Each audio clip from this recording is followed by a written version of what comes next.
Good morning friends, and thank you so much for watching this video. Today I am going to teach you question tag. Question tag क्या है, चलिए एक example से समझते हैं. Isn't you, मैंने कहा isn't you, aren't you, haven't I, shouldn't him, ये जो चीज़ें हैं शॉर्ट फॉर्म वाले हैं, shouldn't, aren't, isn't, ये जो चीज़ें लगा रही दैट इज क्वेश्चन टैग. अब इसको हम थोड़ा सा विस्तार से समझते क्या होता है. चलिए हिंदी में एक सेंटेंस दे रहा हूँ, ठीक है. वह जाएगा, वह जाएगा, छोटा सेंटेंस है, ये सेंटेंस है वह जाएगा. इसको मैं बोलूँगा वह जाएगा, नहीं जाएगा क्या. अब ये नहीं जाएगा क्या जो लगा दिया है ये क्वेश्चन टैग कहला रहा है. अब क्वेश्चन टैग का यहाँ पे मीनिंग क्या निकल रहा है, जब मुझे सामने वाले से कंफर्मेशन चाहिए. कंफर्मेशन का मतलब मुझे हाँ या ना में आंसर चाहिए. जो सेंटेंस मुझे बोलना है उसी सेंटेंस का मुझे जो रिप्लाई हाँ या ना में चाहिए तो मैं क्वेश्चन टैग का यूज़ करूँगा. ठीक है. अगर कंफर्मेशन लेने के लिए हमें बड़ा सा सेंटेंस इंट्रोगेटिव बनाने की जरूरत नहीं, सिंपल उसका क्वेश्चन टैग शॉर्ट में हम यूज़ कर सकते हैं और उसका मीनिंग निकलता है. उसका मीनिंग जो होता है वो हाँ या ना में लेने के लिए किया जाता है. जैसे मैंने अभी सेंटेंस बोला था वह जाएगा, नहीं जाएगा क्या, या सिंपली मैं आपके लिए बोल रहा हूँ आपको समझ में आ रहा है, नहीं आ रहा है क्या. तो ये नहीं आ रहा है क्या से आप क्या बोलेंगे, हाँ समझ में आ रहा है, नहीं समझ में आ रहा है. तो ये जो सेंटेंस लास्ट वाला जो पार्ट है नहीं आ रहा है क्या, इट इज़ क्वेश्चन टैग. इस क्वेश्चन टैग को हम इंग्लिश में क्या बोलते हैं, जैसे इंग्लिश में जो लिखा है तो वो शॉर्ट फॉर्म में लिखा जाता है isn't it या aren't you, ये चीज़ें. ठीक है. एक चीज़ और ध्यान रखना है कि जब सेंटेंस हमारा अफर्मेटिव में होता है तो क्वेश्चन टैग हमेशा निगेटिव में होता है, इसलिए मैंने इतना बड़ा लिखा है. आपको समझ में आ रहा है तो मैंने सेंटेंस बोला, आप क्या आपको समझ में आ रहा है, नहीं समझ में आ रहा है क्या, ये मैंने बड़ा सेंटेंस बोला नहीं लगा के, ताकि इससे समझ में आए कि अफर्मेटिव सेंटेंस इधर है तो उसका निगेटिव क्वेश्चन टैग बन रहा है. इसका निगेटिव बोल रहा हूँ मैं, आपको नहीं समझ में आ रहा है, समझ में आ रहा है क्या, ये इसका अफर्मेटिव है. मतलब जब सेंटेंस अफर्मेटिव होता है तो क्वेश्चन टैग निगेटिव, जब सेंटेंस निगेटिव होगा तो क्वेश्चन टैग अफर्मेटिव होता है. यहाँ से तो क्लियर है. इसी को शॉर्ट में भी हम यूज़ करते हैं. कैसे, आपको समझ में आ रहा है ना, मैंने बोला आपको समझ में आ रहा है ना, अभी ना को मैंने पूरा एलिब्रेट कर दिया. क्या आपको नहीं समझ में आ रहा है, या समझ में नहीं आ रहा है क्या. एक और, आपको नहीं समझ में आ रहा है ना, आपको नहीं समझ में आ रहा है ना, अभी इसको मैंने एलिब्रेट किया, आपको नहीं समझ में आ रहा है, समझ में आ रहा है क्या. तो मैंने इसको एलिब्रेट किया ताकि बताने के लिए कि ये अफर्मेटिव या निगेटिव सेंटेंस है. हम शॉर्ट में न लगा के, हिंदी में न लगा के हमारा क्वेश्चन कंप्लीट हो जाता है. पार्टी में आओगे ना, ये ना का मतलब नहीं आओगे क्या. ठीक है. आप रोज़ मेरी क्लास अटेंड करोगे ना तो ना लगा देना का मतलब नहीं करोगे क्या. तो जो लास्ट में ना है हमारा हिंदी वाला वो क्वेश्चन टैग है. इंग्लिश में इसके लिए शॉर्ट फॉर्म में यूज़ करते हैं. मैंने आपसे बात की अभी, अफर्मेटिव सेंटेंस रहेगा तो नेगेटिव क्वेश्चन टैग, और नेगेटिव सेंटेंस रहेगा तो अफर्मेटिव क्वेश्चन टैग. चलिए समझते हैं क्या है क्वेश्चन टैग. ठीक है. चलिए इसके लिए देखते हैं. सबसे पहले जैसे सेंटेंस है, अगर हमारा सेंटेंस, यहाँ पे सेंटेंस लिख रहा हूँ, अभी मैंने आपसे बात किया, अगर सेंटेंस है तो इधर क्वेश्चन टैग कौन सा लगेगा, शॉर्ट फॉर्म में क्यों लिखा है. ठीक है. अगर सेंटेंस यहाँ पे अफर्मेटिव है, जो मैंने आपको बताया है, सेंटेंस अगर अफर्मेटिव है तो क्वेश्चन टैग हमेशा क्या बनेगा, निगेटिव. अफर्मेटिव सेंटेंस के साथ हम क्वेश्चन टैग निगेटिव लगाते हैं. अगर निगेटिव सेंटेंस है तो क्वेश्चन टैग अफर्मेटिव लगता है. इसकी ये दो ही कहानी है, बस ज़्यादा नहीं. ठीक है. अब ये जो क्वेश्चन टैग है, इस क्वेश्चन टैग का जो स्ट्रक्चर होता है वो होता है हेल्पिंग वर्ब प्लस सब्जेक्ट, बस यही है और कुछ भी नहीं है. Helping verb plus subject. एक सेंटेंस मैंने आपको दिया था, समझा देता हूँ. जैसे आप जाओगे, हम बोलेंगे you will go, you will go, आप जाओगे.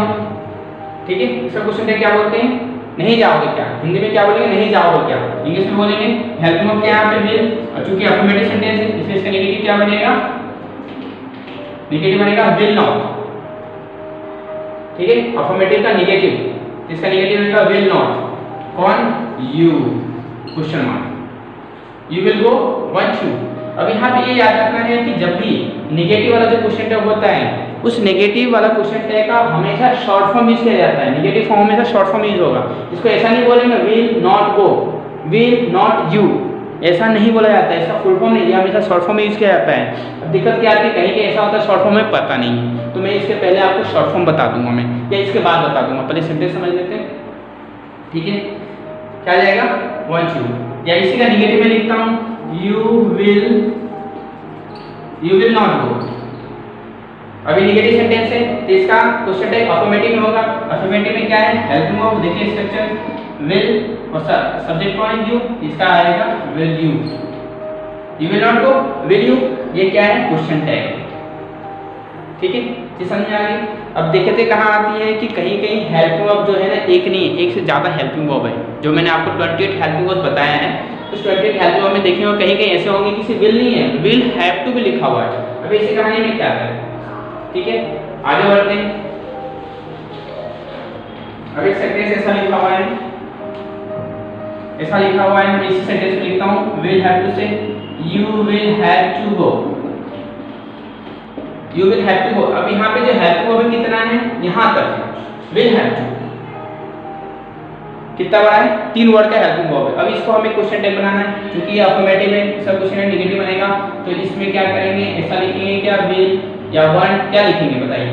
इसमें ऐसा होगा, बाकी जो पार्ट है इसको नहीं लिखते हैं, सिर्फ first part of helping verb के साथ ही क्वेश्चन टैग बनता है। तो क्या है? Want you. ठीक है, लिखा, मैंने लिखा you should have attended the meeting। इसका हिंदी मीनिंग होता है आपको मीटिंग अटेंड करनी चाहिए थी, नहीं करनी चाहिए थी कि, मतलब ये अफर्मेटिव, इसका नेगेटिव क्वेश्चन टैग है, नहीं करनी चाहिए थी कि, मीटिंग अटेंड नहीं करनी चाहिए थी कि, तो उसके लिए क्या जाएगा? हेल्पिंग वर्ब यहाँ पे शुड है ना, हैव को नहीं लेंगे, सिर्फ first part of helping verb should, और शॉर्ट फॉर्म आ जाएगा shouldn't you, बस। ये नीचे सेंटेंस लिखा था मैंने, ऊपर लिख दिया है I am not to teach English। इस am not, इसमें हेल्पिंग वर्ब क्या है? I am not to teach English। चलिए इसको पहले अल्फाबेटिक देखते हैं। I am to teach English, ये पूरा एक ही हेल्पिंग वर्ब है। I am to मतलब मैं इंग्लिश पढ़ाने वाला हूँ, नहीं पढ़ाने वाला हूँ, क्या? That is question tag, negative है।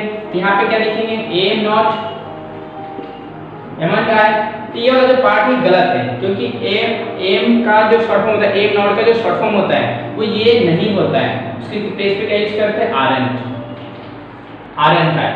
इट इज करेक्ट, इसलिए हमें शॉर्ट फॉर्म देखना जरूरी है, क्योंकि हम शॉर्ट फॉर्म देखेंगे तभी हमें उससे कॉन्फिडेंस आएगा कि किस तरह के कितने क्वेश्चन टैग हो सकते हैं, मतलब कितने तरह के शॉर्ट फॉर्म हो सकते हैं। सारे शॉर्ट फॉर्म मैंने लिस्ट बता देता हूँ, ताकि आप क्या करो, कॉन्फिडेंस आ जाए कि जितने भी शॉर्ट फॉर्म इस तरह से यूज किया जाता है, ताकि आपको कहीं भी किसी तरह की दिक्कतें नहीं आएंगी बोलने में। क्वेश्चन टैग में यूज होने वाले जितने भी शॉर्ट फॉर्म है वो मैंने बोर्ड पे लिख दिया है, पढ़ लेते एक बार। एम नॉट रहेगा तो शॉर्ट फॉर्म होता है आरएंट, एमंट नहीं होता है, तो क्या यूज करेंगे? आरएंट। इज नॉट के लिए इजंट, आर नॉट के लिए आरएंट, हैव नॉट के लिए haven't, had not hadn't, has not hasn't, will not want. ये थोड़ा सा डिफरेंट है, विल नॉट का होता है वंट और शैल नॉट का होता है शैंट। डिड नॉट डिड, does not doesn't, do not don't, was not wasn't, were not weren't, would not should not shouldn't, ऐसे वुड हो जाएगा would not wouldn't, can not can't, could not या couldn't. इस तरह सारे हेल्पिंग वर्ब यूज हो गया।